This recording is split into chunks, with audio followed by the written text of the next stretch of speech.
रस्त्यावरून वेगाने धावणारी एक ॲम्ब्युलन्स आणि तिच्या मागे जीवापाड धावणारा एक घोडा, हा कोण आहे?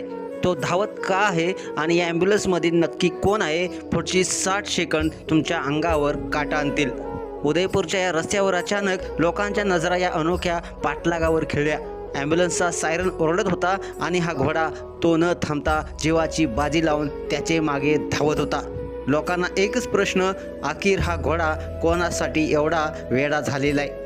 5 मैल, होय तब्बल 5 मैल हा घोडा थांबला नाही. ॲम्ब्युलन्स जितक्या वेगाने जात होती तेवढ्याच वेगाने हा घोडा तिच्या मागे. पण ॲम्ब्युलन्समध्ये कोण? काय एवढी धडपड? का प्राणपणाने हा धावत होता? उत्तर जाणून घेताच लोकांच्या डोळ्यात पाणी आलं. ॲम्ब्युलन्समध्ये होती त्याची बहीण, एक आजारी घोडी. भावंडाचं नातं प्राण्यामध्ये देखील असतं याचं एक जिवंत उदाहरण. तो बोलू शकत नाही, पण त्याला भीती वाटत होती बहिणीला काही होऊ नये. तो तिच्या मागे धावत राहिला जोपर्यंत ॲम्ब्युलन्स रुग्णालयात पोहोचली नाही. मित्रांनो, माणूस असो किंवा प्राणी, प्रेम, नातं आणि साथ ही भाषा एकच आहे, दिलातून दिलापर्यंत.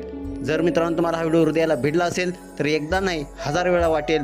नात्यातलं खरं प्रेम शब्दांनी नाही, कृतीनं दिसतं. तुम्हाला व्हिडिओ आवडला असेल तर जास्तीत जास्त शेअर करा आणि आपल्या SS स्पोर्ट्स या चॅनेलला सबस्क्राईब करायला नक्की विसरू नका. धन्यवाद.